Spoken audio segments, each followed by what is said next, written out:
Welcome to Speak for Yourself. I'm Marcellus Wiley. Emmanuel Acho is out today, but I've got co-host of the herd, Joy Taylor Gang in the building, and Slick Rick the Bucher with me.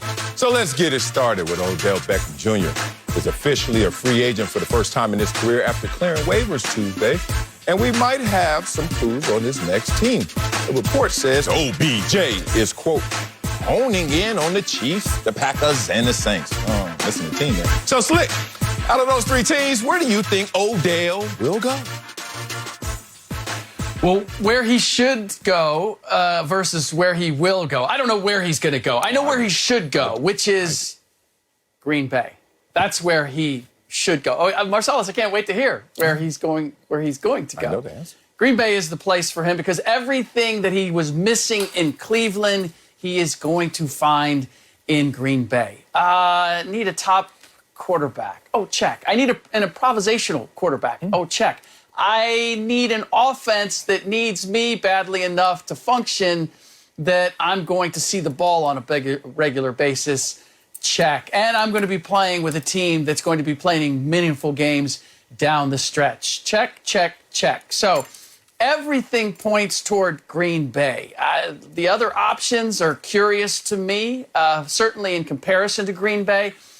When I look at what was missing with Odell, he has everything with the Packers that he was missing in Cleveland. And with the with all the histrionics around Aaron Rodgers, whatever Odell does isn't even going to compare to the issues that Aaron has taken the Green Bay Packers through. So as long as the Green Bay Packers are willing to still accommodate Aaron Rodgers, I would think that is the best place for Odell to go.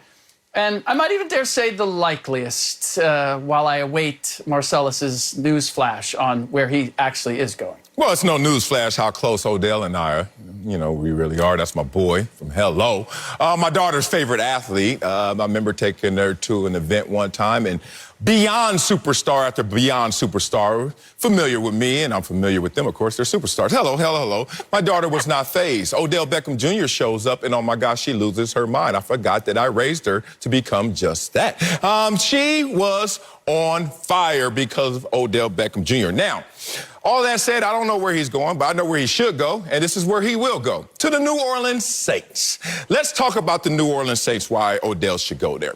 One, their head coach and Sean Payton is there, and we know he's an offensive mind as a head coach. More importantly, he loves his passing game. More importantly, he's going to try and get the ball to his receivers all the time. There's a void there. No Michael Thomas this year. So now Odell Beckham Jr. can now fill that role, but more importantly, be a part of the architectural plans for the future as they will get not only Michael Thomas back next year, but Jameis Winston. See, Slick, this is where you missed it when you were talking about Green Bay. You stayed too much in the present, too much in the now. There's no future in Green Bay if you're Odell Beckham Jr. in terms of Aaron Rodgers being there next year.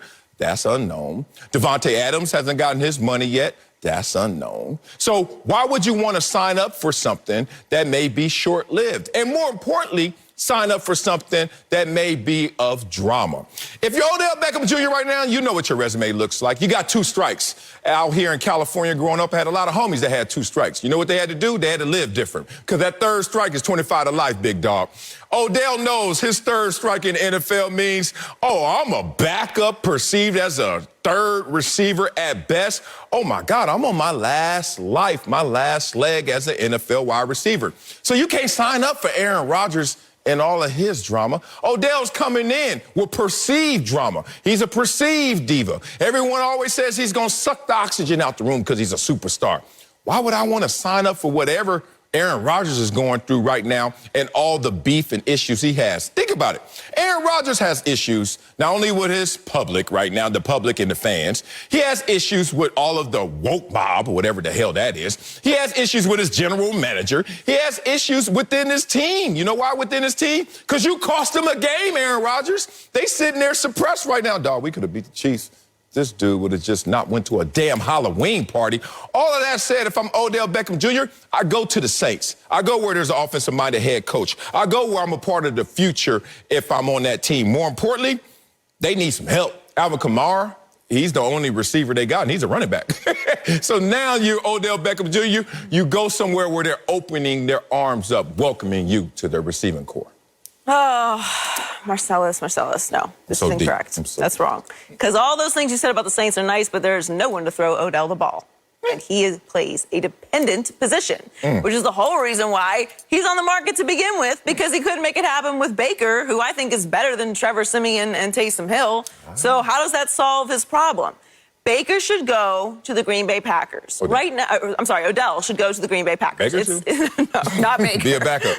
Take Jordan Love block. Odell needs to go to the Green Bay Packers. So there's a couple things going on here with Odell. One, the future doesn't matter. He's a free agent after this season. So it doesn't matter about going to Green Bay and dealing with a little bit of drama from Aaron Rodgers, which, by the way, I think we'll all move on from after this weekend if he is available to play against the Seahawks and they win that game. That's all going to be quieted anyway. We don't know what the future in Green Bay is for anyone at this point. I don't think that Aaron Rodgers is going to be there next year. We don't know if Devontae Adams is going to be there next year. And for Odell, none of that matters. The reason you're on the market is because you want to be able to go to a place where you can not only contribute, you can be a significant part of a winning contender, and you can reboot your career without a big commitment, which is exactly what Green Bay offers. And it doesn't matter that you have to go to Green Bay. You're going to be there from November to hopefully, ideally, the middle of February. And then you can go wherever you want. And if things go well, you will be able to go wherever you want. And that's the point that Odell is at right now. He needs to reboot his career. He needs to show that he can go to a winning organization and contribute. We know that Aaron Rodgers is capable of getting Odell the ball. I don't care about all the drama, and I don't care what Odell brings to the table. Put it all together, go all in. That's what the Packers are doing this year. That's what Aaron Rodgers is doing this year. And make it happen. Him going to the Saints, having no one to throw to him, does not make any sense. Him going to the Chiefs while Mahomes is struggling and has all the weapons that he already has doesn't make any sense to me.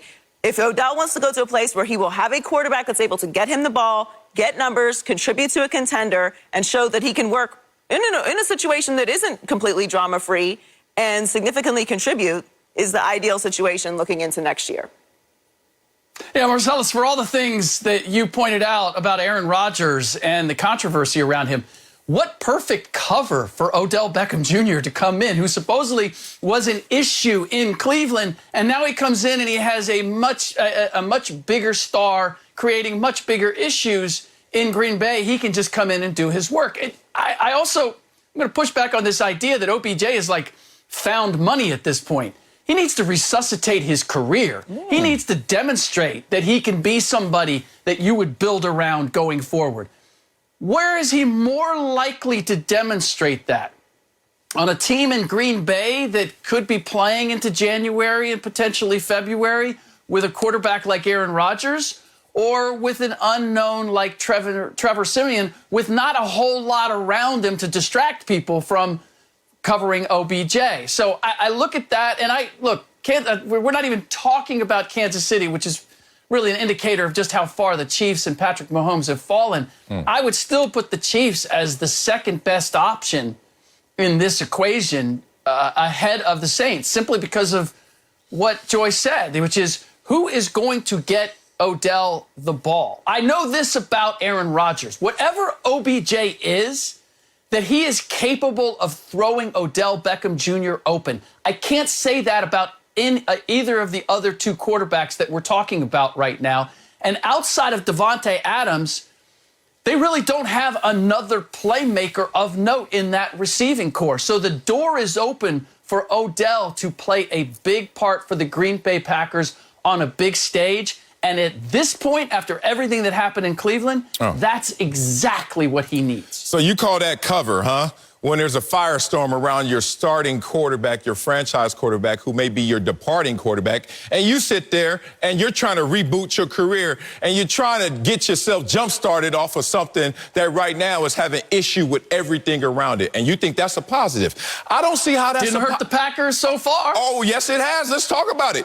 It started off with his manipulation in the media, whatever the hell. I apologize for the lies I didn't tell, but I told him. Okay, we started there. Week one, what did Aaron Rodgers do? Had his worst performance, obviously, of this year, and his worst performance in the last 2 years, if you want to count one from last year as well, comparable. Point being... And then he went on the road. But here's the problem. Aaron Rodgers got too much effort in him. And effort in him means, hey, I ain't tripping on y'all. I got a beef with the general manager. I'll let you know that. I got a beef with this organization. I will let you know that. And I will go out there and give you one of the worst performances of my career, and I ain't tripping. Here's the problem. Odell is tripping. Odell's like, I'm invested in my future because right now my present is rocky. Aaron Rodgers is like, dog, I could do whatever I want to do around here. What they gonna do to me? In part why he's in this firestorm right now. He thinks he's above the law. Also, let's talk about this because you guys are running some simple math on me right now. I don't know your educational backgrounds. Yes, I do, but I don't want to bring it up. But the point is, let's get deeper than simple math. Let's do some arithmetic, you know? And here's the arithmetic of this situation. Devontae Adams, I know you, big dog. I know this situation even better. You get 54% of Aaron Rodgers' targets right now. Odell shows up in the middle of a firestorm. And all of a sudden, that number has to decrease for Odell to be happy and for you to take advantage of another talent. In a contract year, that's not the best time for my numbers and targets to decrease. Let's just say that, especially when I'm wide open. Hey, Aaron, remember me? The one that helped make you in the last couple of years? You remember when everyone said you were in decline? No, you weren't in decline. You're MVP because of me as well. And Odell's getting the rock. Odell's getting the rock. Resuscitate Odell. It goes like this, Slick. It's a seesaw effect. Everything you do well for Devontae may come back as something that hurts Odell or vice versa. Now, here's my last point. Aaron Rodgers, are you okay? Because last year I saw Cam Newton, who is not you. We understand that. But Cam Newton caught COVID. And after Cam Newton caught COVID, he wasn't Cam Newton like he was before COVID. I've heard Jaylen Brown. I heard Jason Tatum. I've heard countless athletes say how this saps you of your energy, and it takes a while for you to get going. If it takes a while for Aaron Rodgers, let's just say hypothetically, to get going, what is that going to do for Odell Beckham Jr. in terms of jump-starting his career? Slick. Resuscitating his career. Joy. So if you go to New Orleans, here's the beauty. No one's expecting Trevor Siemian to be Aaron Rodgers or to be Jameis Winston, but Trevor Siemian is going to be desperate to try and ride the coattails of Odell Beckham Jr. Oh, that desperation is going to make Odell look amazing. Y'all got to run the deeper math on this one. The arithmetic says go to New Orleans, where everything is in front of you, the future, and then desperation in the present. Yeah, no one's expecting Trevor Siemian to be Drew Brees or Aaron Rodgers, but they are expecting Odell to be Odell.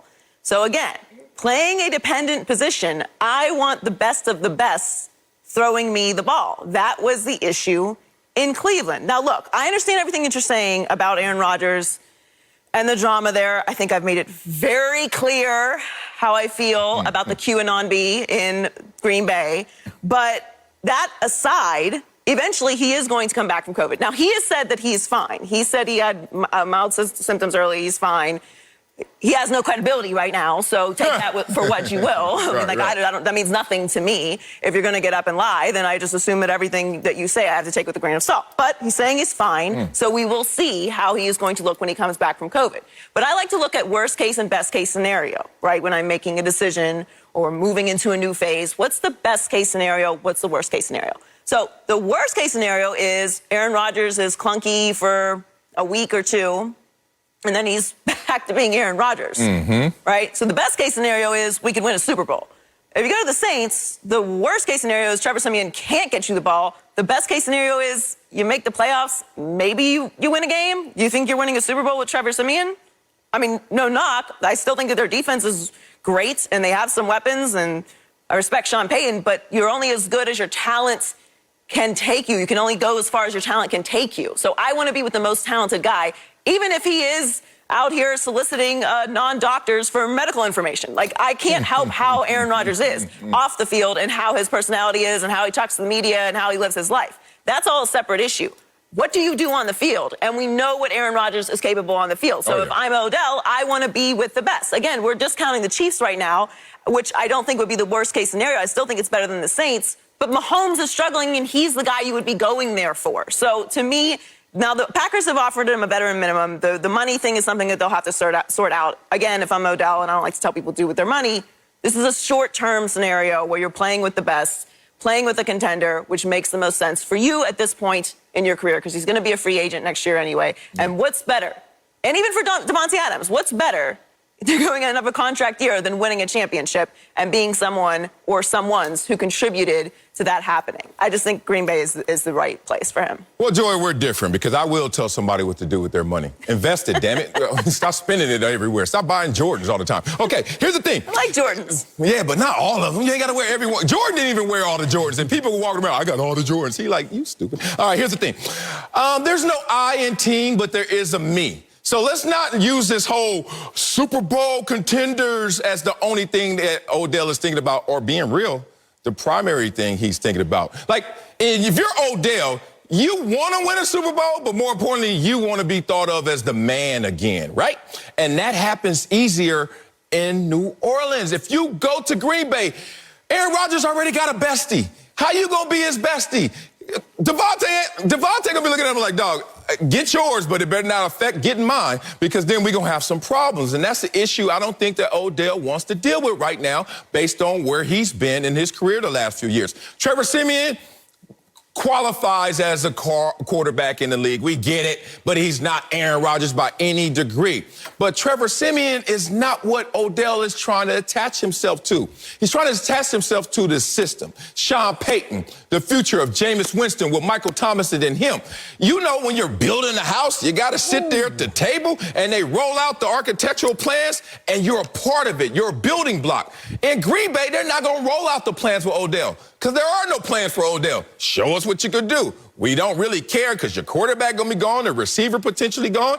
Guess what that would mean, Odell? If you don't ball, you can be gone. Coming up, the 49ers have seen better days. We'll tell you just how hot Kyle Shanahan's seat is right now. Ahora, as they say. But first, the Ravens are one of the hottest teams in football. We'll tell you if they should be the favorites in the AFC. Next, don't speak for yourself. So you got all the Jordans? You got all of them? That was a Jenga argument. Lamar Jackson's Ravens have the second best total offense in the league and are red hot right now, winning 6 out of 7 games. They're on the road in Miami tomorrow night on Fox, and right now they have the second best odds to win the AFC, according to Fox Bet Sportsbook, only trailing the Bills. So, Marcellus, yes, sir. Should Lamar's Ravens be the favorites to win the AFC? Yes, they should be the favorites. This conversation for me is going to be a little bit of a war of attrition, because the AFC, boy, it's been a roller coaster ride in terms of team success. Every time you try to bet on one, you lose your money. But if you look at this, in this war of attrition, who's going to be there at the end? Who's going to have that kick? Who's going to survive this warfare? I think it's Lamar Jackson and the Baltimore Ravens, because they're led by someone who survived that same warfare. Let's talk about Lamar Jackson and his ascension to becoming a unanimous MVP and the product we see today. Remember when they told Lamar Jackson not to play quarterback? Check. Remember when they told him he couldn't throw? Check. Remember when they told him he couldn't come from behind from behind victories this year? Check. Remember when they told him he couldn't win in the playoffs? Yeah, last year we changed all of that. Check. The only box that Lamar Jackson fits in is none. And guess what? This year, he's going to get his team over the hump, because his team is the best in the AFC. I don't know. Tell me if this team is better than the Bills or the Titans, if they have a better passing offense. Tell me if this team is better than the Bills and the Titans, if they have a better rushing offense with Lamar Jackson as the quarterback. Who knows how far Tennessee is going to go without Derrick Henry, and who knows how Derrick Henry is going to come back into form once he does return. Who knows? Who knows what's going on with the Buffalo Bills, because there shouldn't be any excuses. We shouldn't see Josh Allen plateauing, if we want to say that. We shouldn't see the roller coaster ride with the Buffalo Bills. We shouldn't see the Buffalo Bills lose to the Jacksonville Jaguars like we just saw. And what's their excuse? I don't know what it is. What's their excuse in Kansas City? In the fact that, hey, last year we saw you in the Super Bowl. Now we see you guys not even winning your own division. What's the excuse for those guys in those situations? Because Lamar Jackson has an excuse and still sits there as the leading contender in the AFC. You want to know why? Because Lamar Jackson just looks at situations in adversity and says, bring it on. And I think this team has taken on his mental makeup as the leader. All that adds up for a Tennessee Titan team. Better record right now, I give you that. But we'll see how this race ends. And I think it'll be Lamar Jackson crossing the finish line. Well, what did you call it? A war of attrition, War of Marcellus? attrition. Yes. Okay. I'll call it splitting hairs. Oh, okay. Okay, well, whatever cliche we want to apply to this, because it is very close here. But if I have to choose, I'm going to go with the Bills. Now, you mentioned a lot of offensive numbers, and I do love Lamar and everything that he has done around the league. He's been really impressive, and so has the Ravens' offense, which is second in total offense, first in rush offense, and eighth in pass defense. But the defense is the flaw with the Ravens that I have, which is why I'm going with the Bills, who are first in total defense, fourth in rush defense, and first in pass defense. When I'm looking at a team who's going to be there at the end of the year, who's going to win the big game, they aren't low in any particular category, which is what the Ravens are dealing with right now. They have a major flaw on defense. 23rd in total defense, 31st in pass defense. The only teams worse is the Dolphins, who are 30th, the Washington football team is worse than the Dolphins are 30th, and they're fifth in rush defense. So they're all right in the rush part of it, but their pass defense needs a lot of work. The Bills are not dealing with that. They're a more balanced overall team, and while I'm with you, and talking about the Bills this way, coming off the loss they just had, is a little crazy, but I think you drop the worst loss that you have and you drop the best win that you have, and that's what you are, whatever's in the middle, and that is why I'm going to go with the Bills, who are eighth in total offense, seventh in passing offense. We know what Josh Allen is capable of, 17 passing touchdowns this season, and 20 passing and rushing touchdowns this season, tied for fourth most in the NFL. So we know what he's capable of when they are playing well. Again, let's just ignore this weekend's game and look forward. I think I'm going to go with the Bills, who are a better all-around team right now. Yeah, I can't go with either one of your choices. I'm going to go with door number 3, and that's the Tennessee Titans. But it's certainly, Marcella should not be. And I almost read Lamar's Ravens. I almost said Marcellus's Ravens, because I feel like that's kind of interchangeable at this point. Seriously. But that said, look, they're a couple plays away from being 3-4 rather than 6-2, the Ravens. And when I look at what these three teams have going down the stretch, it is challenging. I look at the Tennessee Titans. They could ultimately win out. The New England Patriots are the most difficult opponent they have left. Meanwhile, I've got the Ravens, who've got to play the Rams, the Bengals, the Packers, the Browns twice in 3 weeks. And then the Bills have got the Tampa Bay Buccaneers and the New England Patriots twice. And so when I add all that together, the door is wide open for the Titans to make a significant move. I like the fact that they are where they are right now, kind of coming up from behind. But if there is a team that is built for bad weather football, which is what we're about to go into, the Tennessee Titans are better built for that than either the Ravens or the Bills, in spite of where the Bills play, because they're not as pass dependent as those two teams. Now, Derrick Henry has to come back and he has to be healthy. And this defense has to continue to play like it has of late. But I just see all the pieces coming together for the Titans. Big reason that they're not ranked higher in a number of categories is because of the way the season started for them. But I think they're catching fire at just the right time, and they are built for the long haul. The Bills, Joy, if you take away their worst performance and their best performance, it leaves you with a lot of wins over very mediocre teams. And so my question is, are the Bills really as good as their record suggests that they are? Trying to challenge Joy right there. I interject. And let me come up in here right now, Slick. I love the fact that Slick says, the team is not so dependent on their passing game. They're built for the cold weather. They're built to come from behind. They're built for this time of the year. When you ain't got a good passing game, that's what you say. Whether it's the injuries to the wide receivers or really the average play at quarterback this year. Ryan Tannehill is not having a great year this year. It's okay, they have a great record, but Ryan Tannehill is not the driving force. The driving force is actually not in the car right now. The driving force is not driving. We're in a Tesla right now. It's just driving itself, I guess, because Derrick Henry is not in the building. Go, Adrian P. No.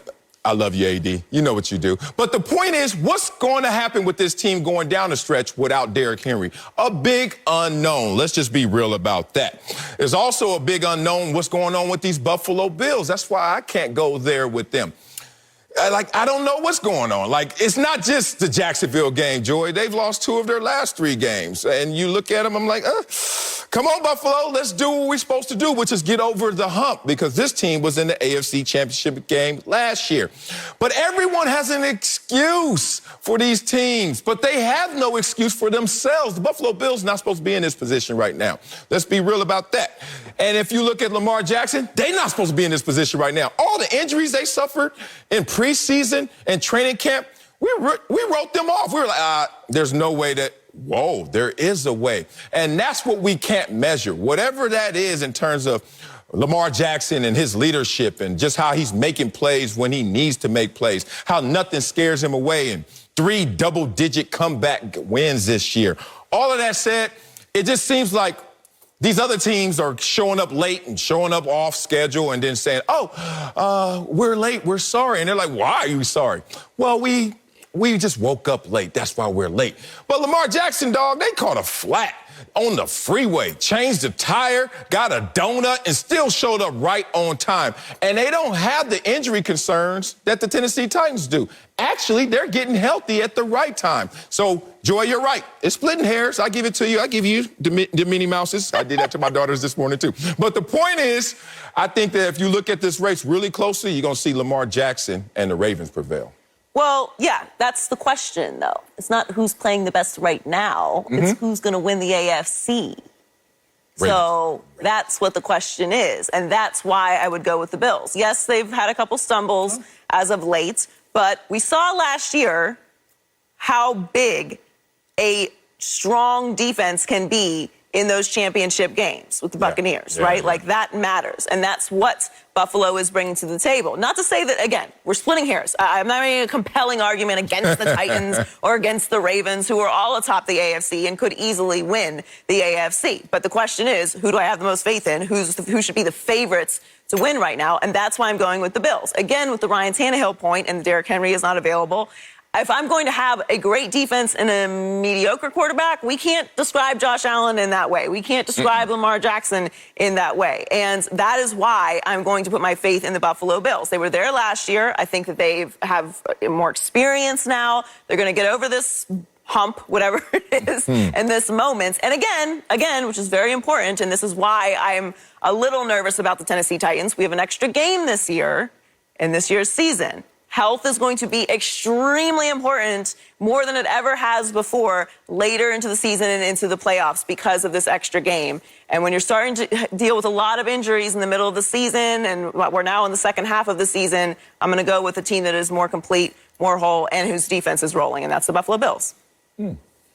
Yeah, fortunately, they have an extra game, but they don't have it against anybody of note. So the Tennessee Titans are better suited to be able to survive that extra game. And, Joy, I'm going to apologize for going after you, although the Titans did already demonstrate that they are better than the Bills. Head-to-head. Because they won a game? I should. That's all I've got to go on at this point. I'm going to take it. But, Marcellus, this thing, like the Tennessee Titans are a one-trick pony, and now that Derrick Henry is out, like, how can we expect them to win any games? I mean, what are they? They're just... Wait a minute. Who did they beat just this weekend? The Hams. Did they Hams. No, did they just beat the Titans are Los Angeles Rams? Did they just do that without Derrick Henry? Yes, they did. That team that is a one-trick pony that... we can expect anything out of them without Derrick Henry? Yep. Did they just do that? Yeah. Did they just demonstrate the resilience that you were talking about that the Baltimore Ravens had when they're suddenly faced by a major injury issue? Like, I don't see how you can make an argument for the Ravens when the Titans just demonstrated that they actually have overcome something even bigger more recently. It's called your Baltimore Ravens. It's called, when you see a one-trick pony, you underestimate what the pony can do. This pony turned into a horse for 1 week. And look, this is not like the Rams. This is not the first time at SoFi that they got embarrassed. So don't act like Tennessee did something that was that we've never seen before. You can see that the Tennessee Titans came in there limping.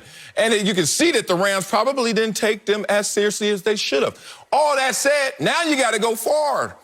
Pony, you got to go far on that one leg, that one trick. We're going to see how far you go without Derrick Henry. That surprise element, you wasted that bullet. Now it's time to go out there, and Ryan Tannehill has to pick up his play, because In the NFL, as much as Joy is still living in the 80s, I love it. She wasn't even born, but she was, no. 87. Okay. 80s, all right. Most of the 80s, Best you weren't here. 87, I was popping willies. I already knew who I was. All right, so Joy's not here in the 80s for most of the decade. And guess what? They used to always say, defense wins championships. Come on, 3 yards in a cloud of dust. And now it's basically changed to Elite 11, air raid, basically. You go as far as your quarterback takes you. And if Ryan Tannehill doesn't pick up his performance, especially without Derrick Henry being behind him in the backfield, there's going to be a problem. My last thing is this. I look at these numbers, and you know me, I got a lot of opinions, but they got to be supported by numbers. I see that the Ravens better than the Titans in yards per play. I see the Ravens having a better offense, passing and rushing. I see the Ravens 2-0 against the playoff teams. I see that the Ravens have been through the battles and so far have survived them. Donut, zero? Offense. Oh, I forgot. All offense. Yeah, we know your ass was here in the 80s. So coming up, the Cowboys got a huge wake-up call in Sunday's offset. You AFL. We'll tell you if we're confident they can bounce back against the Falcons. Next, don't speak for yourself. Leather helmets. Rude. 2 yards Turn in it the to the cloud. 70s. This week, the most electrifying player in the league is on Thursday Night Football. That's right, Lamar Jackson and the Ravens square off against the Dolphins. It all starts at 7:30 Eastern, 4:30 Pacific on Fox, NFL Network, and streaming on Prime Video. Joy, we got to put 5 on that game. Let's head to Dallas, where the Cowboys were blown out at home by the Broncos on Sunday. Yup. Their 6-game win streak is gone, and now they're facing the Falcons team Sunday on Fox that is hot right now, winning 3 of their last 4 games. So, Joy, what's your confidence level in the Cowboys bouncing back against the Falcons? My confidence level is high. Are we putting 5 on it? Because I'm putting 5 on the. You putting 5? Ravens. No. You Miami Dolphins fan. You better stay loyal. No bet. Oh, Joy No ain't bet. loyal. What you do? You got to stay loyal to the Dolphins. Does this look like a sucker? Does this look like a sucker to you? No, absolutely not. I'm confident in the Cowboys. Look, last week was a weird week, right? We saw some losses that were kind of unexplainable. Now, listen, the Broncos aren't a bad team. It's not like the Bills and Jacksonville, no disrespect, Jacksonville, but that was not a loss that we're going to, anticipate is going to happen moving forward for the Bills.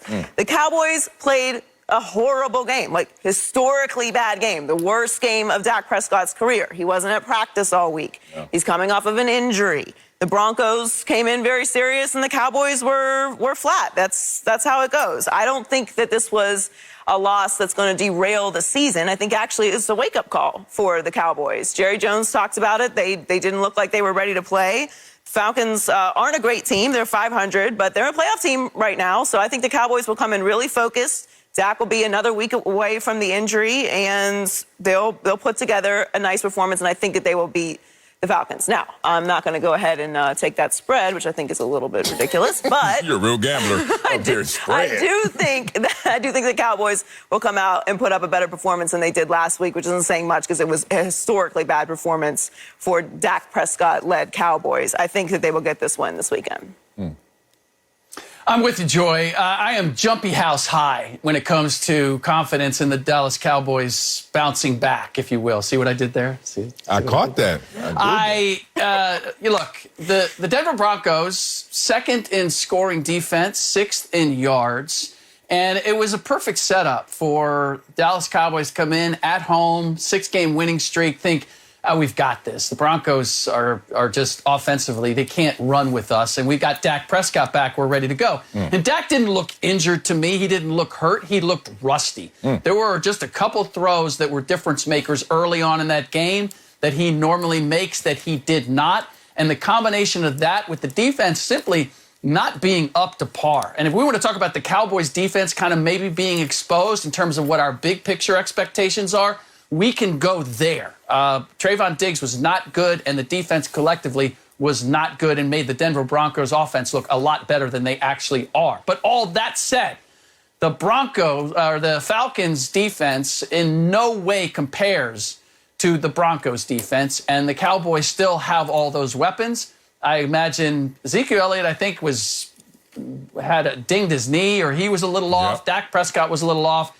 And suddenly they're in a boat race and having to play from 19-0 behind and play catch-up. Dak Prescott demonstrated that he can still be Dak Prescott in the last quarter of that game passer rating way over 100, showed that he's back to being him within the same game. So I'm not concerned about him. I'm not concerned about that offense, and I'm certainly not concerned about it against the Falcons. It is a matter of where they go from here. But as for this next game, I fully expect that they're going to get back on a winning streak. Yeah, they will. They got embarrassed. And they have to respond to that because we know as successful people in life, as the Cowboys are a successful team, at least this year, it's about your response to adversity because everybody falls down. It's just, are you going to get back up? And when you get embarrassed in the NFL, embarrassed in front of everyone watching, especially the Cowboys game. We know everyone's watching that. Oh, you have to respond. Look, the Dallas Cowboys before the Broncos loss had not had a bad performance all year long, including the one loss to the Tampa Bay Buccaneers. That was still a winning performance. They just lost that game.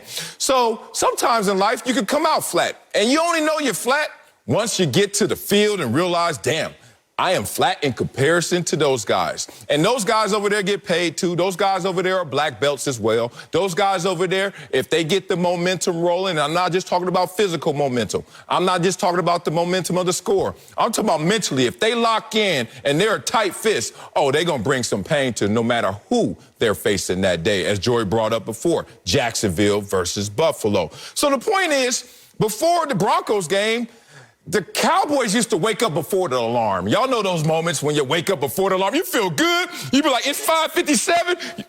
It ain't 6 yet. You be like, I beat the alarm, right? And then all of a sudden, they faced the Broncos, and they was sleeping. And now, I'm sorry, Atlanta. Oh, my God. These dudes are going to get up and be ready because that alarm was ringing against the Broncos. Like, damn, we are getting embarrassed. And they couldn't do anything about it. 30-0 was the score at one time. Yeah. That's high school. That's high school. In college, you don't even want to get 30-0 unless you go to one of them small schools like I did. It happened once. All right. But the point is, in the NFL, we got our own black belts. What the hell are we out there doing? Dak Prescott is back. What the hell are we doing? Even if Zeke is hurt, we got Tony Pollard. What is going on? But when you get embarrassed like that, you get back up, and you get back up swinging. And I expect the Cowboys to do just that. Yeah, I think to your point, Marcellus, it was a good loss for the Cowboys. Yeah, because it was so bad that it will make you recalibrate, make you start maybe even setting the alarm a little earlier, so even setting a second alarm just in case you hit snooze, which can happen sometimes. They couldn't get the ball down the field at all. They couldn't rush the ball. You made the point about the Broncos defense, Rick. They had Ezekiel Elliott had 10 rushes for 51 yards.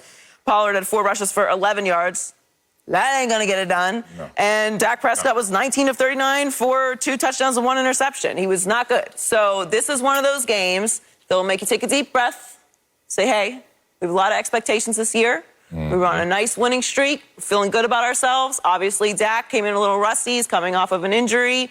Let's get focused again and give the Falcons all that they can handle. So I do think this will be a good game. The Falcons playing well right now. Again, I do think that they have limitations in the ceiling, but this could be one of those games that the Cowboys really focus in on, clean up the mistakes that they were dealing with last week. Dak will be healthier again, and they will bounce back from that embarrassing loss. Yeah, slow that word down. Embarrassed. Yeah, no, I'm with you. I'm with you for sure that as far as the Cowboys winning, I have no concerns that they are going to lose to the Falcons, but we're talking about that offense bouncing back against the Falcons, and they certainly should. What I'm really interested to see is what that defense does with Matt Ryan and the Falcons, because they've been on a little bit of an offensive roll, more so than they were at the start of the year.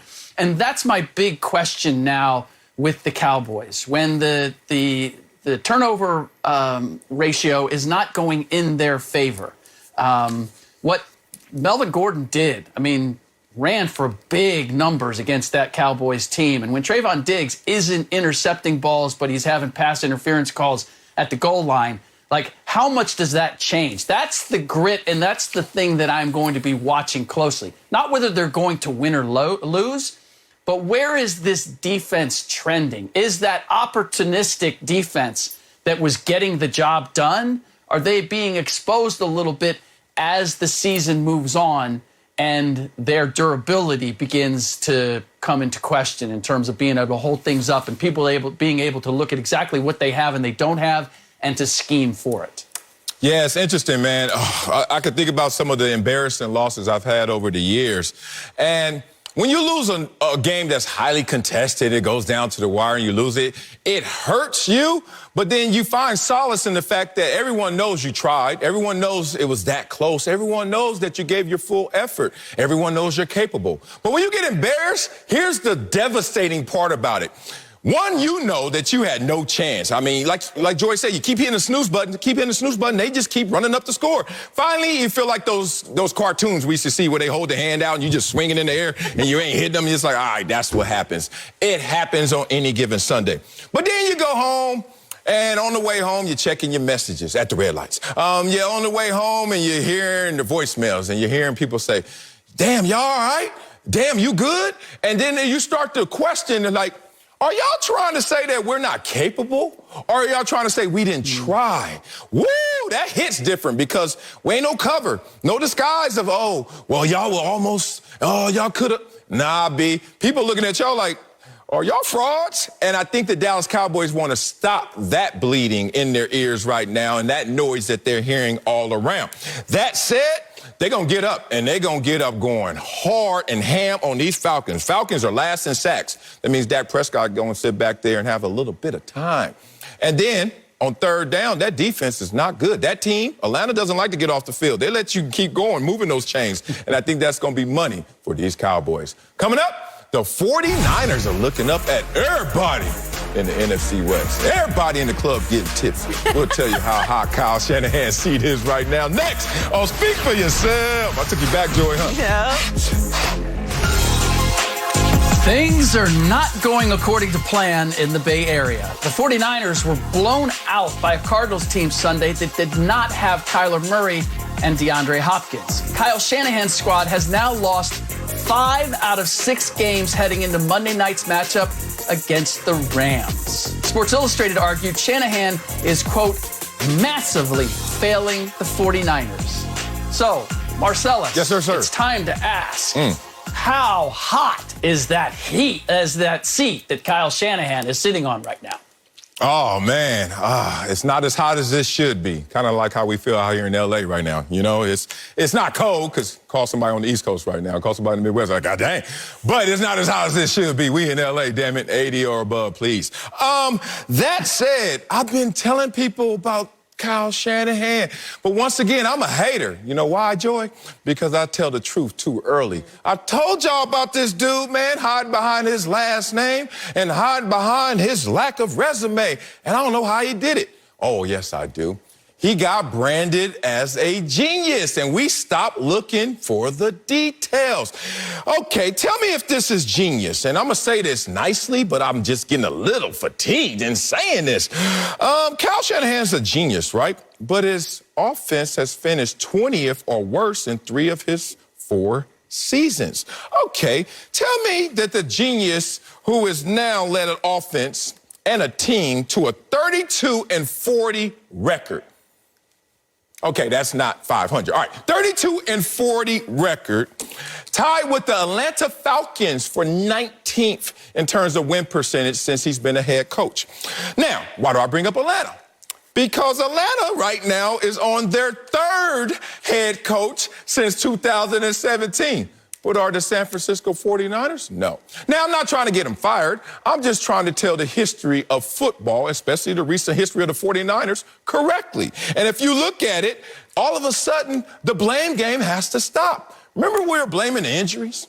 Remember we blamed the roster construction before? Remember we're still blaming Jimmy G. And now we're in a situation where, look, we can't point any more fingers at anyone else or anything else but the head coach, Kyle Shanahan. Kyle Shanahan's been a head coach or offensive coordinator for 14 seasons. And I'm going to tell you this, he's only had a top offense for 4 of those 14 seasons. Please help me out and see why this man is being protected like such. With these type of performances, other coaches have found themselves unemployed, but not Kyle Shanahan. Yeah, the seat is getting warmer, but not as hot as it should be. I'll tell you why, Marcellus. The block is hot, but he does have some protection. The block is hot. Block is hot. Super Bowl. That's going to protect you for a little while. Facts. Especially if it's a highly functional organization, which the 49ers are. We know they're well run. So that's going to give you some protection. Injuries. Jimmy Garoppolo. Man is always injured. It's really hard to build a team and build an offense when your quarterback is never available, which leads to the third level of protection that Kyle Shanahan has, which is they have just drafted a rookie quarterback in Trey Lance, which in theory, if you are not in the hot seats or a hot block, you got a couple years because we have to wait and see what he develops into. Now, this particular season was a bit of a disaster overall with the quarterback's position, which is why I always say if you draft a rookie quarterback, then you need to give him the team because it always ends the same way. But I'm crazy, right? Because Patrick Mahomes, what do you know? I don't know, whatever. The point is, we don't know whose team this is. Is it Jimmy Garoppolo's? Is it Trey Lance? And Trey Lance gets hurt. It's back to Jimmy Garoppolo. Jimmy Garoppolo doesn't play well. Who do we follow? Who's the leader? What's the identity? We don't know. And then you're dealing with injuries, which eventually stop becoming an excuse because every team around the league is dealing with injuries. And you just lost to an in-division opponent without their quarterback. Dang. Without the injury to Andre Hopkins. Lord. And you didn't just lose, you lost badly. So look, he's not going anywhere. And I don't believe that he should. Now, if you look at his records and start comparing him to some other people, it starts to look a little sketchy. But I don't believe in disrupting things just because they're not working momentarily. I do believe that he needs a year or two to develop Trey Lance. That's the point. That's the whole reason why he's there is because Jimmy Garoppolo was injured. And I do give him an excuse in Jimmy Garoppolo not being available. That has nothing to do with Kyle Shanahan. It's impossible to get any momentum going when your quarterback is not available. I think Trey Lance has bought him some time, which he deserves, because this is a highly functional organization and we're not just moving on from coaches because things aren't working in the moment. Got to develop him. So next year, at the end of next year, if we're still talking about it the way we're talking about it now, that's going to be a different situation. But right now, I don't think it's warm. It's warm in here. You know, could use a fan. Well, You know I got my fan. Shanahan, borrow your fan. Beating up over here right now. How hot is Kyle Shanahan's seat? Cool as the other side of the pillow. There is no heat on Kyle Shanahan. I am reporting live from the Bay Area, so I can tell you that the buzz here is simply the rumbling that, well, maybe Kyle Shanahan's not everything we thought he was. But here's the problem, the essence of why he's not in trouble. And Joy pointed out one of them, which is Trey Lance, quarterback in development. You mortgaged the future of the franchise to get this guy. You knew, or at least you advertised, we don't think he's going to be ready the first year. Everybody kind of anticipated that he would be because Jimmy G was so bad. But it's worked out that, no, Trey Lance isn't ready. Well, they said that coming in. Kyle Shanahan played that card effectively to say, I don't know. Well, we'll see how we use him. So it has given him some rope. But here's the other thing that's given him rope is the fact that he is tied at the hip with John Lynch. That, with all the video that we showed of Kyle Shanahan, the guy standing to his left in almost every one of those videos, that's John Lynch. That's his guy. So if you're going to make a move on Shanahan, you're going to have to make a move on Lynch as well, which means you're going to have to start from scratch. Now, are the 49ers willing to do that at this point, not having made the playoffs the last 2 years, and basically start over and say it's going to be another 2 years before we ultimately get there because we're tearing this whole thing up and starting over? I don't see that happening.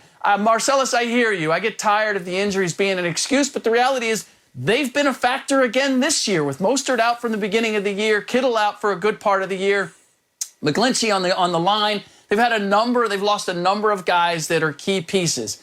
I don't like going there. I don't think it's a fair enough alibi or a legitimate enough alibi for everything that has gone wrong.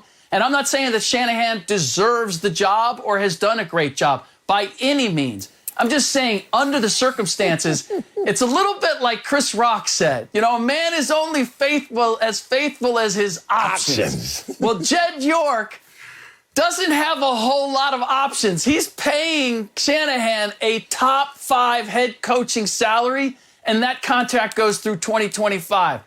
That, Trey Lance, the connection with John Lynch, all of that, to me, is giving Kyle Shanahan at least room through next season to prove that he can do something different. Man, stop. You know what, Slick? You're right. And that's why this is so wrong. Joy, you're right. And this is why this is so wrong. Like right now, she's talking about the block is hot. Yeah, you want to know who got burned up on that block, sitting there cremated, ashes remaining? Doug Peterson. He actually won a Super Bowl. Forget being in a Super Bowl and having a collapse in the fourth quarter. He won it. And now if you want to see Doug Peterson, I don't know what line you got to stand in, but it sounds like unemployment because he ain't in the league right now. But Kyle Shanahan is. Okay, let's talk about this. And I told you he was going to draft him a rookie quarterback, and I told you he was going to move up in the draft to do it because it gives them cover. I'm going to talk about somebody I love, Jeff Fisher. Jeff Fisher did the same damn thing. They used to call him 8-8 is great. All them St. Louis Rams teams, 8-8 is great for Jeff Fisher, right? And you know what he did? He said, let me go get me one of them rookie quarterbacks, Bobby, some time. And that's what he did. He got Jared Goff. Jared Goff has not won a game outside of Sean McVay in the NFL yet, but it bought him some time. Remember the move to Los Angeles and Jeff Fisher? It bought him some time. Y'all gonna get fooled again? Don't let Kyle Shanahan buy some time with Trey Lance. Hold on. You're gonna draft a quarterback that you don't think that could play in year one in today's NFL, but more importantly, sell it like I need time with this guy. Well, why in the hell you moving up in the draft to get him when you got Jimmy G? I need to see y'all faces right now. Joy, Slick, I don't know if y'all know about Devin the Dude. Devin the Dude, one of my favorite rappers. That's where I got my nickname from. Locker room called me that dude from Devin the Dude. He had a verse that said, don't give up for show. To get mo, you end up with no. They gave up a for show quarterback in Jimmy G to get mo of a quarterback in this illusion of Trey Lance, and now they got no quarterback in either one of those two dudes. My last point is this. I see you, Joy, over there. The pom-poms ready to go. Okay, Joy. John Lynch. Oh, my God. Boy, they smart in this play right here. Oh, we bring them together. Bosom buddies, right? Oh, you can't separate us. And I know why they did this. I know why they always are together. Because it's hard to see what John Lynch is doing behind the scenes. But you think it's a good roster. Everyone does, right? They got potential. But damn, is Kyle Shanahan holding up his end of the bargain? Is he holding up his end in terms of carrying the water? Here's my point to hammer that home. John Lynch needs to look at his boy and say, hey, man, your win percentage is .444. I'm just going to name some coaches that had 3 losing seasons in their first 4 years, like Kyle Shanahan. And let's see where they are right now. Todd Bowles, anybody? Fired. Gus Bradley, anybody? Yo daddy, Mike Shanahan, he got fired after his 4th year. Mike Shanahan? Damn. Tony Sperano, look at these names. This is who he's around. Dick Geron, Romeo Crennel, Mike Nolan, Dom Capers, Butch Davis, Jim Schwartz, Jeff Fisher, I brought him up, and Ron Rivera, who's actually a good coach. Point being, y'all giving this dude too much cover. Come on, Joy. It's time to lead this block. I don't even know. I mean, like, look at my notes. It's like I can't. You can't what? I don't even know where to start. Okay.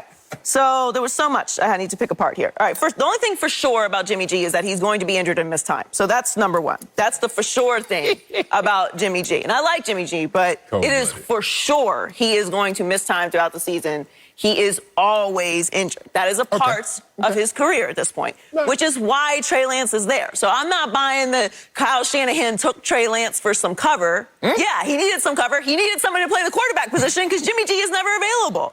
Also, you mentioned all those coaches that got fired. How many of them coached in the Super Bowl other than Ron Rivera? Okay, so none. Kyle Shanahan carried a one, none. So one, okay, one, and now Ron Rivera is coaching somewhere Marcellus. else, as he should be. Kyle Shanahan's record without Jimmy G is not great. The quarterbacks that he has had to work with without Jimmy G are Nick Mullins, C.J. Beathard, Brian Hoyer, and Trey Lance, who is a rookie. I don't know what my record would be with those quarterbacks, but I imagine it wouldn't be great either. Amongst other coaches. I'm not a coach, but I'm just saying that's not like he's working with the cream of the crop there when it comes to NFL quarterbacks. There was something else that you mentioned that I need to bring back. Oh, Doug Peterson. Doug Peterson, right. That's some time. The Eagles organization, how many Super Bowls do they have? Why you say bowls? In the history, Doug Peterson, how many? One. One. Bowl. That is not the 49ers. That ain't Kyle Shanahan. Okay, but the 49ers are a functional organization. Not lately. Yes, lately. Yes, lately. They were just in a Super Bowl. Yeah, but and Jimmy G is not healthy. What about the other 3 years? I know we're going to highlight that one, but what did you tell me? Let's take away their best and their worst. What are they? Rick, you're there. Okay, so you're going to take this after me. A Super Bowl organization does not just file, an organization that is functional, that wants to win, doesn't just go through coaches like that. Kyle Shanahan should not be in the hot seat this year. They just drafted a rookie quarterback, who, by the way, also can't get healthy. He has another year. Are there some things that we can pick apart with Shanahan's tenure there? Absolutely. But it's warm. We're starting to pay attention to what's happening there. We late. We're paying attention, but it is not hot. And I don't want to compare, and there's no disrespect to Philadelphia, obviously, but it fell apart pretty quickly there. Marcellus, I can't put all of this on Kyle Shanahan.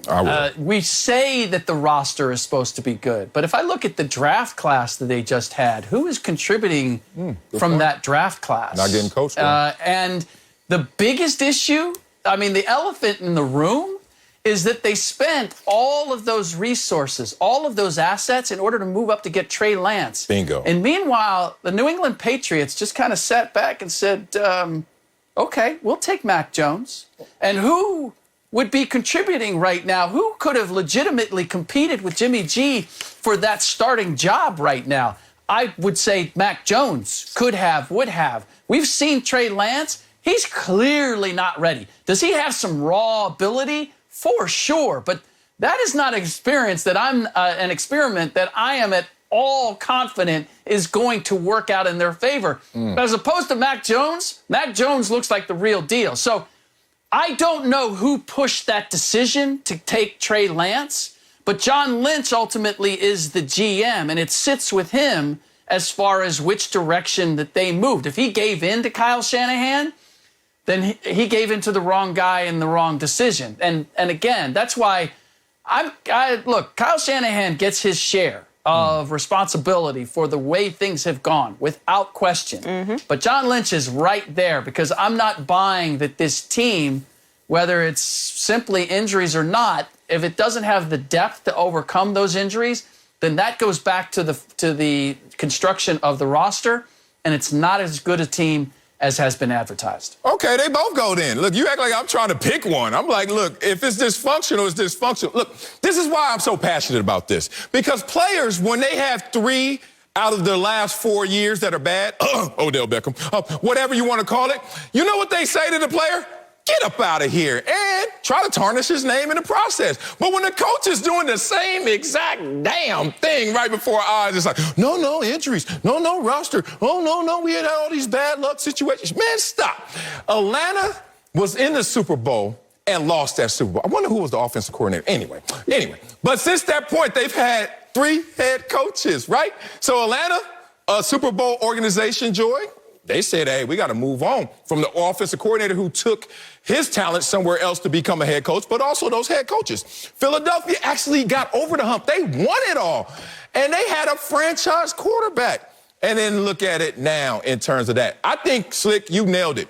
Why you give up so much to get something that you knew was unreliable and wouldn't be productive from day one? That's a silly move, unless it's not so silly. You got to look deeper with your mind's eye and start to wonder, what are they really trying to cook up there? Maybe they just trying to give themselves some runway for this to finally take off. So far, Joy, they're just stuck on the tarmac. Coming up, we do not know where Odell Beckham Jr. will be playing the rest of the season. Stop hitting me, Joy. But we'll tell you which team needs him the most. Next on Speak for Yourself. Can't reach over there. Odell Beckham Jr.'s name has been dropped all around the league after he cleared waivers Tuesday and is now officially a free agent for the first time in his career. A report says OBJ is, quote, honing in on the Chiefs, Packers, and Saints. Bucky Brooks is with us now. Make sure you go to foxsports.com tomorrow for his NFL midseason awards. So, Bucky, out of those 3 teams, who needs Odell the most? Oh, the Packers. The Packers need him the most because the Packers are the team that has Super Bowl aspirations and are really, really close.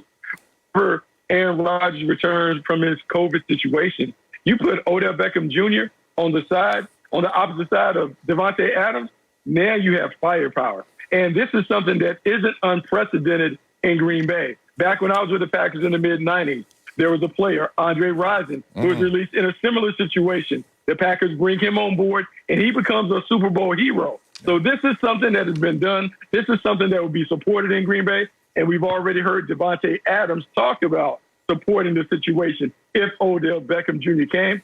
Oh, I think this is a great situation for him because it'll be the first time he played with a legitimate big-time quarterback. I think if I'm Odell Beckham Jr., that's the number one thing I'm looking for, to play with a high-end quarterback. Aaron Rodgers gives them that. This is why I said this is where he should go. Green Bay is where he should go. But if the question is who needs him the most, I'm going to say it's the Kansas City Chiefs because they, too, have Super Bowl aspirations. But their offense isn't clicking quite to the level that the Green Bay Packers is. I know where the rankings are and everything when it comes to passing offense. It's not that good, and I love the idea of OBJ being on the other side from Davante Adams. And I can't tell you, Bucky, exactly what is wrong with the Kansas City Chiefs. I just know offensively there's something is. And when I look at their passing offense and where they are, it looks to me like they could actually use another dynamic playmaker, as strange as that sounds for the Kansas City Chiefs, and a third option offensively. We got Tyreek Hill essentially over the top. Travis Kelce has been great. But who's that third piece that Patrick Mahomes can go to? And the possibility of this working, I think, is right there with Aaron Rodgers because Patrick Mahomes' ability to improvise and our understanding that that's what OBJ loves to do. Both of those quarterbacks work as far as getting Odell the ball and getting him the ball the way that he likes it. I just look at the part that he could play with the Kansas City Chiefs. Everything, Bucky, that you said about the Green Bay Packers and what it could do for Odell is mirrored by the situation in Kansas City. And where I can see the Green Bay Packers still being a force without Odell, the Kansas City Chiefs need something. Yeah, they got off the snide and they ended up winning a game, but there's still something dramatically wrong with that offense. They need some kind of a spark, and Odell could just be that. No, I'm going to disagree. I'm going to go with the New Orleans Saints once again. Oh, I'm sorry. I shouldn't even said the name. I should have just told you guys some statistics like which team only has 2 receivers with 10 or more catches. Okay. I'm going to talk about the team that has their leading receivers an actual running back. I shouldn't have. Why am I bringing this up?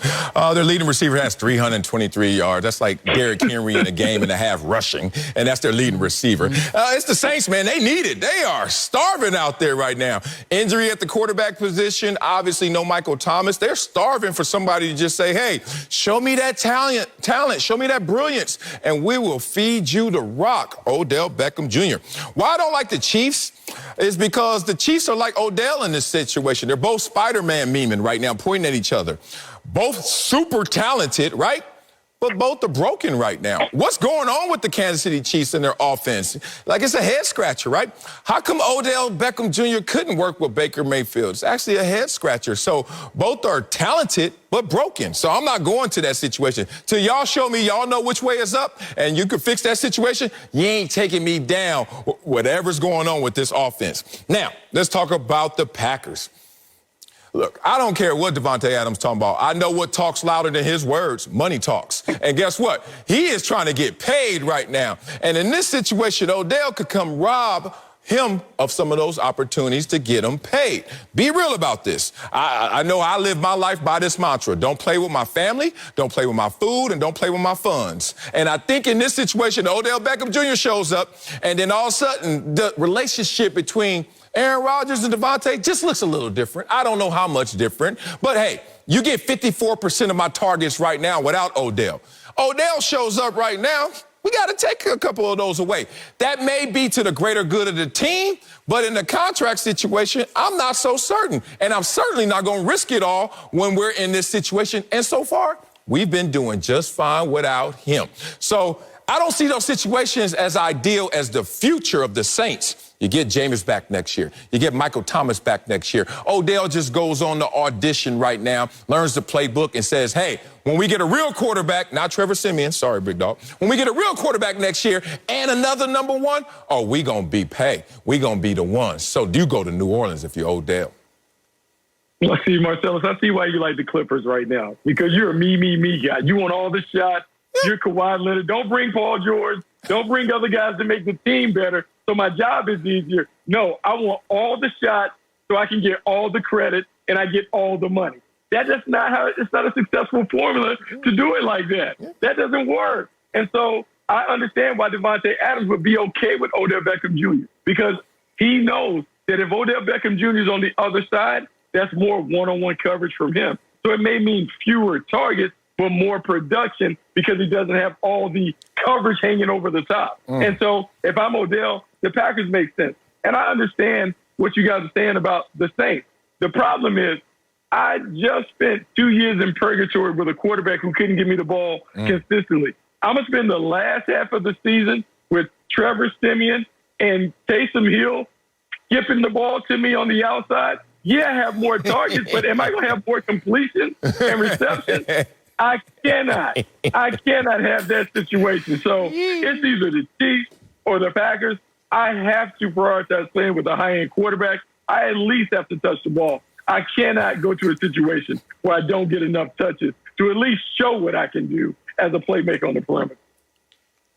Yeah, Bucky, you're going to have to excuse Marcellus for the argument on Davante Adams as if Aaron Rodgers can only throw to one receiver. Like he's never shown any ability to actually distribute it and maybe hit a couple of other options, because that was his argument at the beginning of the show, and he knows that if he doesn't stay consistent, that I'm going to call him out for flip-flopping, and he doesn't want that. So that's why he's staying. Even though it's a losing argument, he's staying with it, damn it. And the other thing about the Saints and their receivers and not having receptions, and it's like, okay, there's two parts to that equation. It could be the running backs getting all the passes because that's the only person that the quarterback can actually hit consistently. That might be the issue, which doesn't solve the problem that Odell had in Cleveland. I can tell you why it didn't fit in Cleveland now, because Baker Mayfield is more of a system quarterback. He needs to know you are going to be exactly where you're supposed to be when you're supposed to be there.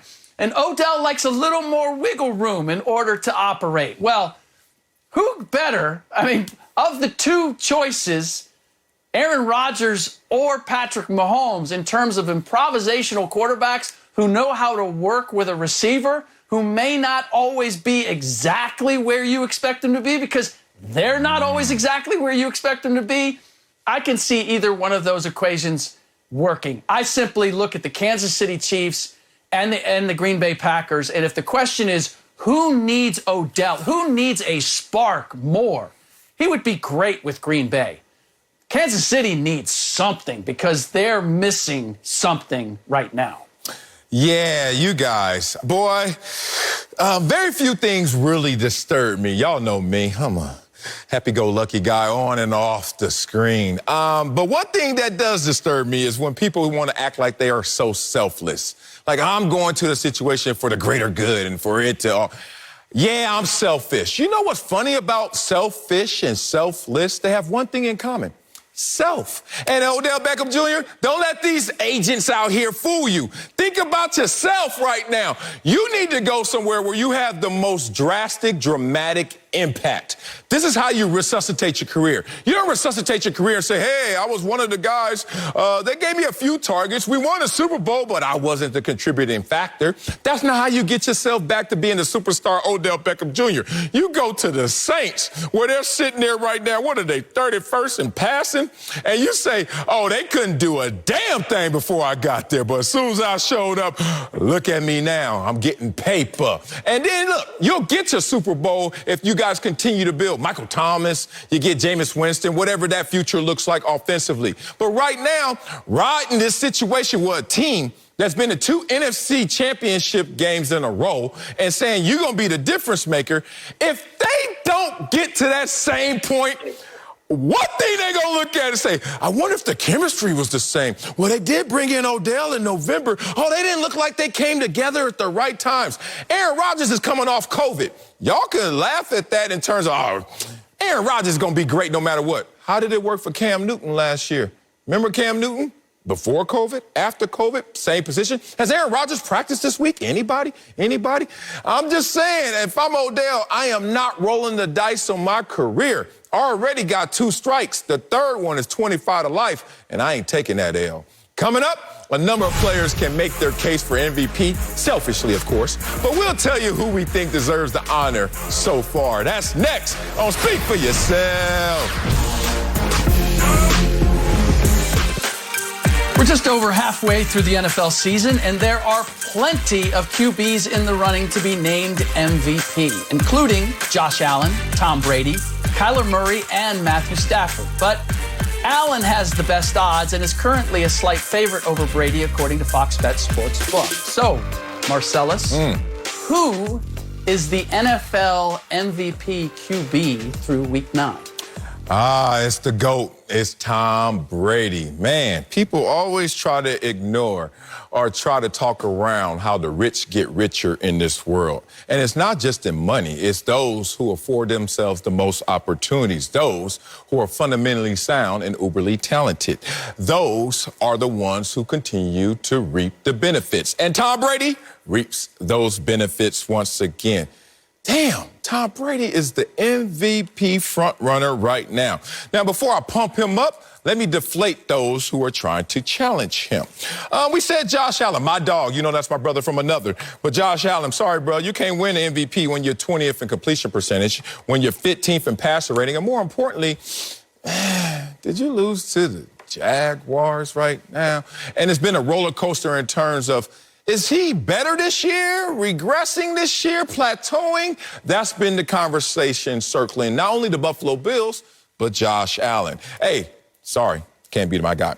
Let's talk about Matthew Stafford, who statistically looks like he should be the front runner. However, some things jump out at me. Like when we were watching you play against the divisional foe in the Arizona Cardinals, only 20 points, and boy, did they whoop y'all up. And it wasn't even as close as the score said. Then everyone's focused in on you guys, prime time, watching you Sunday night. You play against the Tennessee Titans. Matthew Stafford at home once again. At home again? And there's no Derrick Henry. And 16 points, but more importantly, y'all got beat down largely because of your lack of performance. So I'm like, it's starting to get ugly. Now we're only down to 2. Kyler Murray and my man, the GOAT, Tom Brady. Kyler Murray, are you missing a game or games? Oh, it looks like it's going to be games. Kyler Murray. Also, if we look around, we start to realize as much as you're up there and your team is up there, Tom Brady, reliable, still in the building, available, and still playing at a MVP level. I wonder who has the most touchdowns in the NFL. That old man? Golly, Tom Brady. So just because of the attrition that's going on all around, whether it's uneven performances, injuries, or just average performances, it's Tom Brady the GOAT, MVP, frontrunner.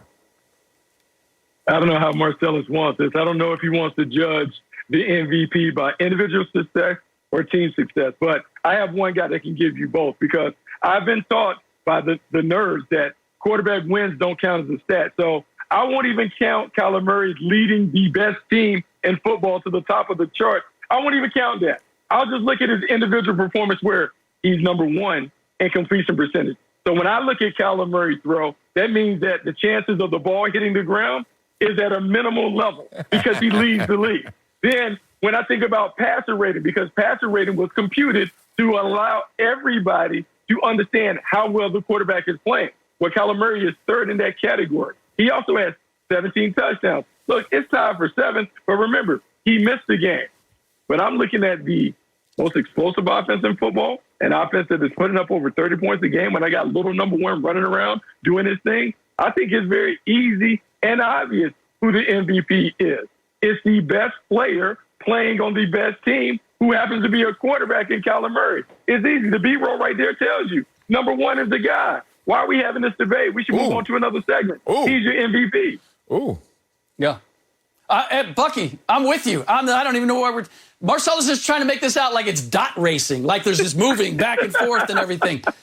Over the last 2 weeks, look, 2-3 weeks ago, what we were saying, it was unanimous. Kyler Murray was the MVP. And certainly the guy who was dominating as the best quarterback in the league, as the most effective dual threat at the position.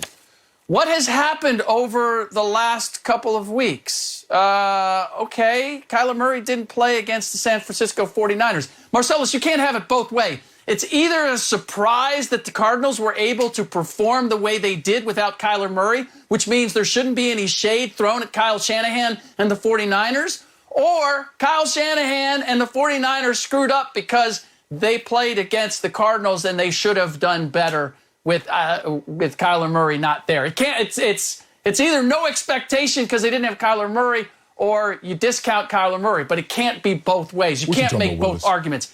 All that said, I'm not going to take Kyler Murray out of the catbird seat simply because he didn't play while Tom Brady, your GOAT, lost to the New Orleans Saints. Again. Lamar Jackson just lost to the Ravens. Josh Allen just lost to the Jaguars. Like, everybody's taking an L, and Kyler Murray doesn't get to play, but somehow he has to take a step backward when these guys took steps backward as well. Help me make it make sense. To Bucky's point, like, he's still top in the top of the passer rating chart, still top in completion percentage. I can't take away his pole position in the MVP race simply because he didn't play against the 49ers for a week. Really? You can't take it away? I can't do that. What about?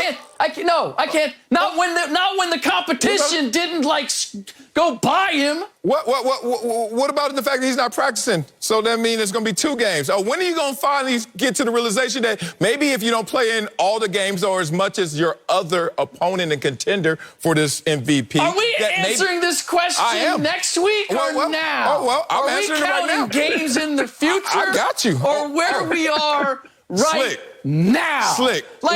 He's not practicing this week. Now he's not practicing. He's got to take a step back in the MVP race. Oh, yeah. What are we talking about? How do you lose the MVP?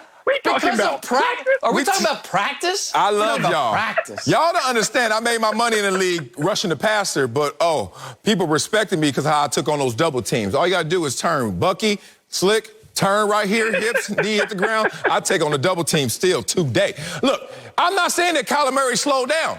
But you also know in track and field, Bucky Brooks especially, if you don't move, somebody will catch you, especially if they start going faster. You keep talking about completion percentage. I don't want to hear that when I got passing touchdowns. What's more important, completion percentage or touchdown strong? What about yards per game? Is that more important or completion percentage? Tom Brady's number 1 in both of those categories, and most important, availability. So we're splitting hairs here. Kyler Murray's my dude. But you keep missing these games, big dog, and you already missed one. Tom Brady hasn't. Tom Brady gonna get you just by a nose right at the finish line. Coming up, Matthew Stafford and the Rams are coming off a tough L last weekend. Slick try to get me. We'll tell you if we're worried about them moving forward. Next on Speak for Yourself. You gotta keep them better feet. Practice, Kyler. Matthew Stafford and the Rams were shocked at home by the Titans last week. But despite the upset loss, the Rams still have the second best odds to win the NFC, just behind the Bucs. Y'all hear that? LA will have a chance to bounce back Monday night on the road against the 49ers. So, Bucky, how worried are you about the Rams? Very worried.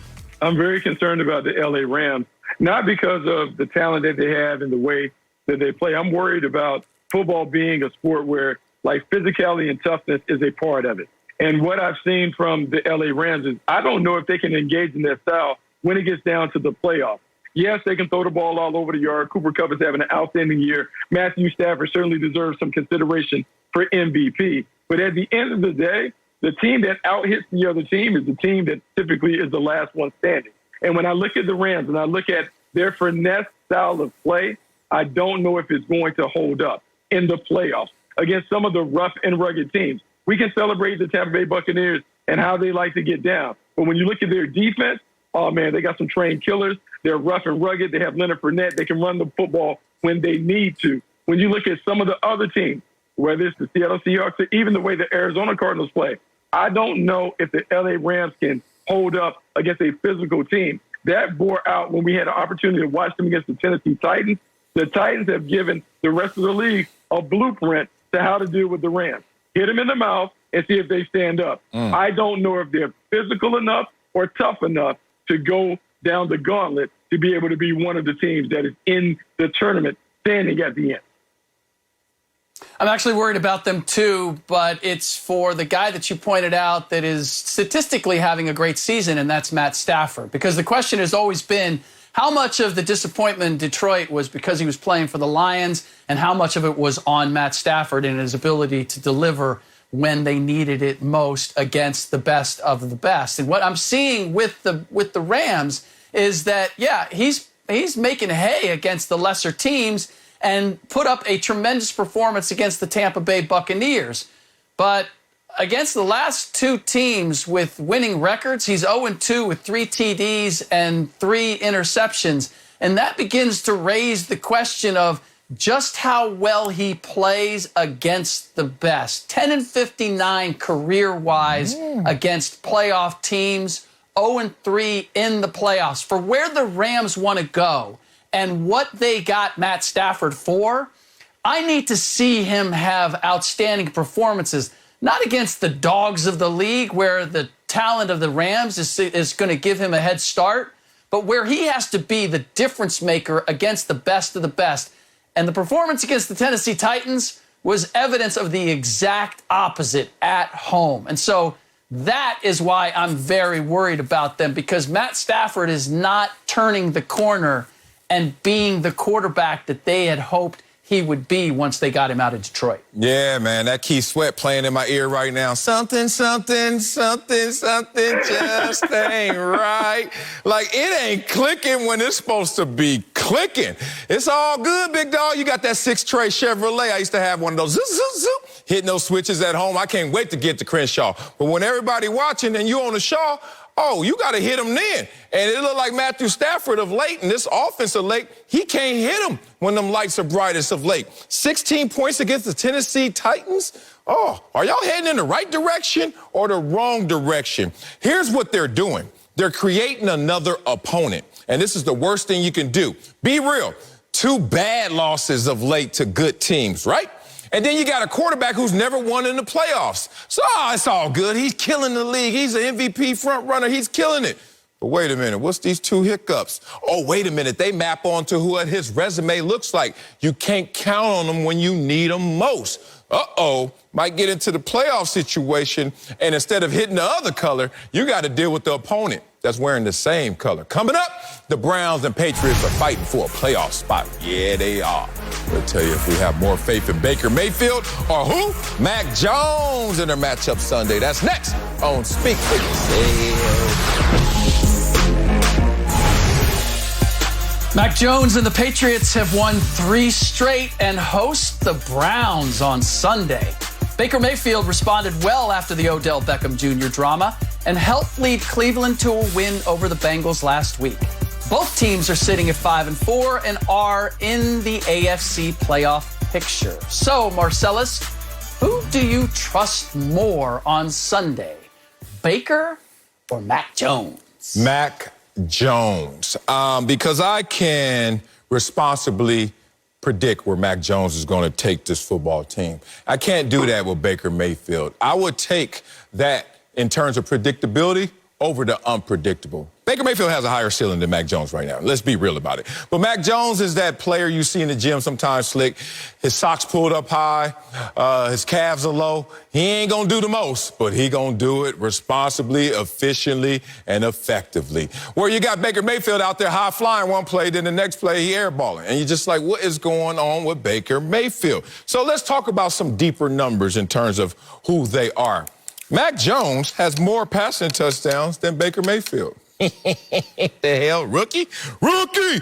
Mac Jones has a higher completion percentage than Baker Mayfield. Rookie! Nah, dog, I can't go over there with you with your high ceiling and you're going to one day bang on somebody, next day foul out, next day airball, next day show up. I'd rather just take the lower ceiling guy who's going to be responsible and predictable, and that's Mac Jones. Yeah, I don't know about overall ceiling. I mean, my feeling is that with Mac Jones, if I'm going to look at it through who do I think has a better chance of being a franchise quarterback, I would say it's Mac Jones at this point. I feel like we know what Baker Mayfield is. Yeah. But if I'm going to look beyond that, I'm just going to look into who I trust more on Sunday. I have to go with Baker Mayfield because Mac Jones is coming off of the third worst passer rating of his season. Baker Mayfield is coming off of his best. Who has lost 4 out of his 5 games at Gillette Stadium? That would be Mac Jones. Who in Baker Mayfield has the overall higher passer rating? That would be Baker Mayfield. Who is facing the tougher pass defense? That would be Mac Jones. So while I am a big believer in what Mac Jones is going to be, and I have been impressed in by what he has done this season, if I look at the two of them right now, where they are going into this weekend and what they face, this is hard for me to say, Marcellus, because I think Baker Mayfield is a roller coaster. I don't have confidence in him at all, but if you're asking me to bet on one or the other right now, based on what I've seen in the last week going into the game and what they face, then believe it or not, I'm going to give the edge to Baker Mayfield. Yeah, I mean, you made sense. Might be the last time, but I'm going to do it. You made sense. You bet on Baker Mayfield because he's high risk, high reward. But you invest in Mac Jones, and you should invest your opinion and your take in Mac Jones because he's going to be responsible. He's going to be consistent. He's going to be efficient. So I look at it like this. Baker Mayfield, your take was a week too late. Baker Mayfield's at his best when things are at their worst. Now things are good. He's getting all that love. You know, oh, Baker, OBJ going and you ball. Now watch him. Guarantee you, back on that roller coaster. Strap in. Coming up, the Lakers are missing their superstar. We'll tell you if they can stay afloat without LeBron. Who? LeBron James in the lineup. That's next on Speak for Yourself. Don't miss your chance to win $25,000 tonight on the Fox Bet Super 6 app, where players have won over $5.5 million. Scan the QR code, download the app, and pick the outcomes of 6 NBA games for your chance to win. It's free to play. Staying in the NBA, the Lakers take on the Heat tonight with no LeBron again. Who? LeBron James, who's dealing with an abdominal injury. I had that. LeBron could be out for several weeks, and his squad is currently 6-5. So, Slick, can the Lakers stay afloat without LeBron James? Oh, hell no. I mean, let's just look at how it's gone so far. They've lost to the Oklahoma City Thunder twice. Arguably the worst team, maybe the worst team in the league. And they had leads of 19 and 26 and couldn't hold on to them. They beat the San Antonio Spurs, who weren't all that much better, and it took overtime to get that done. And then, yes, they beat the Charlotte Hornets, again in overtime. But my goodness, they did everything possible trying to give this game away. They were up by 9 comfortably, had the game in control, and then just lost their spit, if you will, in terms of their composure. Gave up 3 technical fouls along with free throws. Suddenly it's a 4-point game. And honestly, if you look at the end of this game, the opportunity was there for the Charlotte Hornets to win it in regulation. First of all, you go to Anthony Davis. You can get all kinds of shots, but no, you know what? We're going to settle for a 3 by Anthony Davis, who's shooting some 24% from 3. That's going to be our go-to in this situation. And then Russell Westbrook, that guy who's just been playing magnificent, don't you know? He's going to come in and he's going to foul LaMelo Ball on the rebound. If they actually blow the whistle and make the appropriate call, then LaMelo Ball is going to the free throw line with a second or 2 left for the game to hit one and win it. So that's how they are getting by without LeBron James. And here's the problem. You get LeBron James back whenever you get him back. It's not as if you can cruise and just live off of AD and Russell Westbrook and Carmelo Anthony. You're going to have LeBron James playing long minutes at age 37 in order to get that record in the right place. And that is not the recipe for the success that the Lakers were hoping for. Damn, Slick, you underestimating the play-in champions. You better not do that. Look, you got to respect that this team is playing without their superstar in King James right now and find themselves only a half a game behind my Clippers. So as long as you close to my Clippers, you know you in the mix because you know those Clippers going to be in the mix. Look, Slick, you caught me right here. All I'm trying to do is blow up the Lakers so I can pop their bubble when we see them in the playoff time. But yeah, they going to ball out. They got too many individual stars that are going to figure this out without LeBron James. Thanks, Slick. Much love to you, big dog. Happy birthday, Acho. That's it for us. We'll see you tomorrow.